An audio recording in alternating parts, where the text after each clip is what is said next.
জনসংযোগে বেরিয়ে মেজাজ হারালেন হুগলির চুঁচুড়ার তৃণমূল বিধায়ক অসিত মজুমদার। একবারে জনসমক্ষে পঞ্চায়েতের এক আধিকারিককে ফোনে রীতিমতো ধমক দিলেন তিনি।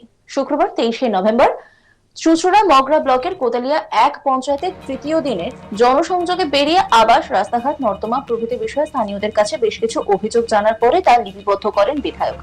দক্ষিণায়নে একটি রাস্তার পাশে দাঁড়িয়ে এক মহিলার অভিযোগ শোনার পরই পঞ্চায়েত প্রধান তাকে জানান এবং বৃহস্পতিবার যে 5 জনের নাম তিনি আবাসের জন্য পাঠিয়েছেন সেগুলি ভেরিফিকেশন এই মুহূর্তে করা যাবে না। এরপরই পঞ্চায়েতের সংশ্লিষ্ট আধিকারিককে ফোন করে চরম ধমক দেন তিনি। রাস্তার উপরে দাঁড়িয়ে বিধায়ক হুমকির সুরে ওই আধিকারিককে জানিয়ে দেন, মুখ্যমন্ত্রী বলেছেন প্রকৃত একজন মানুষও যেন আবাস পাওয়া থেকে বঞ্চিত না হন। সেই ফোনে তিনি কি বলেছেন শোনাবো আপনাদের।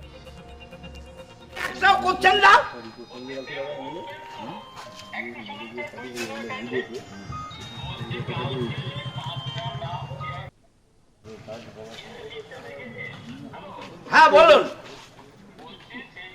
করছে বলে গরিব মানুষ বাড়িগুলো পাচ্ছে না, আপনি ফাজলামো মারছেন।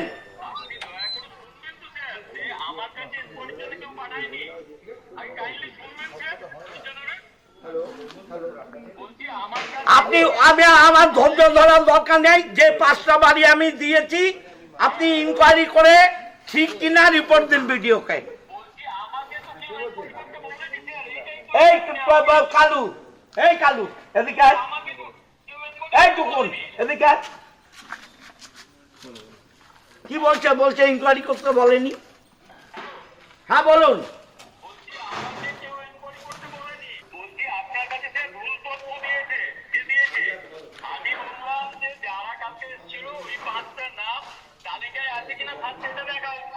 তালিকায় নেই বলে তো আমি দিয়েছি, মহা জ্বালা। তালিকায় থাকলে আমি নাম দেবো কেন?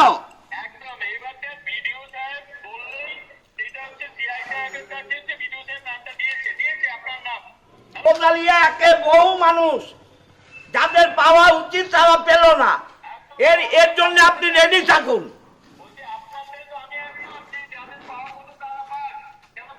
তাহলে আপনি এগুলো কি করেছেন? কেন ইনকোয়ারি করেননি? কার দায়িত্ব? কার দায়িত্ব? কার দায়িত্ব? পঞ্চায়েতে কার দায়িত্ব? হ্যাঁ হ্যাঁ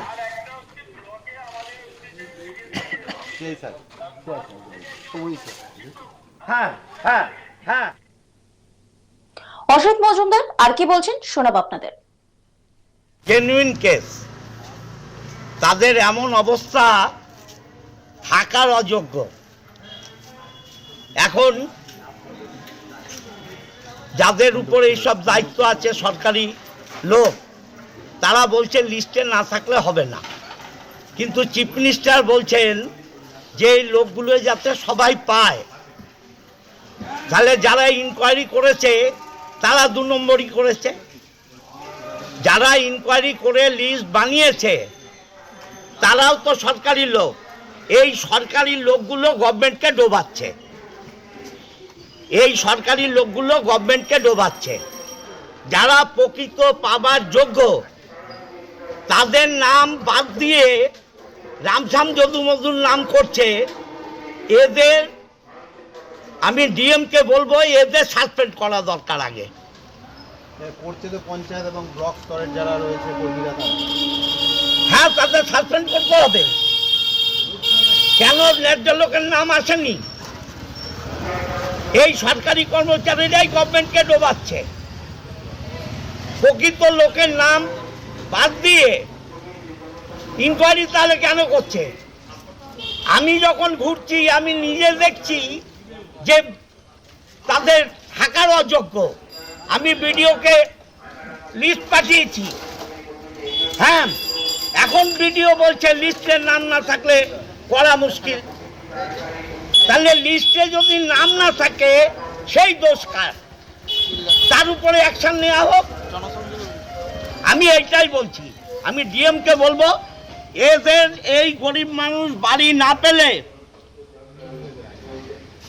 এই সরকারি অফিসারদের বিরুদ্ধে গণ আন্দোলন হবে। তাহলে দাদা আপনিও বিশ্বাস করছেন যে তাহলে এই গড়মিল হয়েছে নামের তালিকায়? আমি নিজে যেখানে দেখছি এদের নাম নেই, অবশ্যই গরমিল করেছে এই সরকারি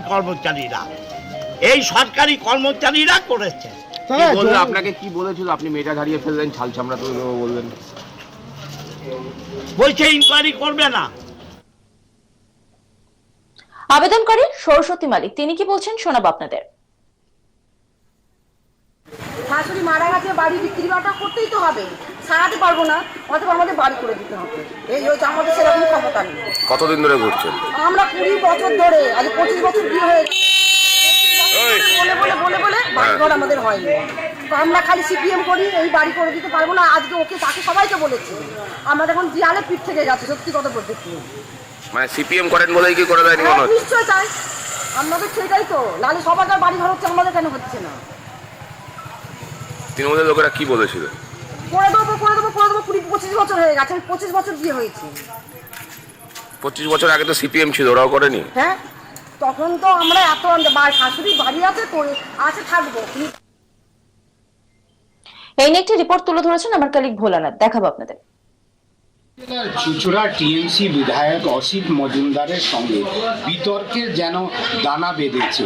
তার বিতর্কের সঙ্গে একেবারে চলি দামনের সাথ, কিন্তু এই বিধায়ক কিন্তু জনগণের মধ্যে পপুলারও আছেন। অসিত মজুমদার যে বীরভূমে টিএমসি সাংসদ শতাব্দী রায়কে কপি করে একেবারে বিগত কয়েকদিন ধরে জনসংযোগ যাত্রায় বেরিয়েছেন। তিনি রোজ সাধারণ মানুষের কাছে যাচ্ছেন, কেননা আগামী বিধানসভা নির্বাচন 2026 একেবারে দোরগোড়ায় আছে। এই অসিত মজুমদার কিন্তু এই জনসংযোগ যাত্রাকে গিয়ে অনেকবার বিক্ষোভের মুখে পড়তে হয়েছে, অনেকবার অসিত মজুমদার নিজে মেজাজ হারিয়েছেন। গতকাল তিনি হুগলি নিজের বিধানসভা এলাকা কোদালিয়া 1 নম্বর পঞ্চায়েত এলাকায় যখন যাচ্ছিলেন, তখন একজন স্থানীয় মহিলা অভিযোগ করেন যে বাংলা আবাস যোজনায় ভেরিফিকেশন ওনার এখন অবধি হয়নি। অনেক দিন আগে উনি কাগজপত্র পঞ্চায়েতে জমা দিয়েছেন, তারপরেও ভেরিফিকেশন হয়নি। এই কথা শুনে কিন্তু বিধায়ক মেজাজ হারিয়ে ফেলেন। সঙ্গে সঙ্গে তিনি ফোন তুলে একেবারে প্রকাশ্য জনসমক্ষে তিনি সেই সরকারি পঞ্চায়েতের আধিকারিককে ফোন করে তিনি বলেন যে মুখ্যমন্ত্রী মমতা ব্যানার্জি বলেছেন জনগণের কাজ যে কোনো মূল্যে তাড়াতাড়ি করতে হবে, আপনি কেন আটকেছেন? আপনি তাড়াতাড়ি এই কাজটা করে দিন, না হলে আপনাকে দেখে নেব। প্রকাশ্য একজন সরকারি আধিকারিককে হুমকি সুরে বললেন টিএমসি বিধায়ক।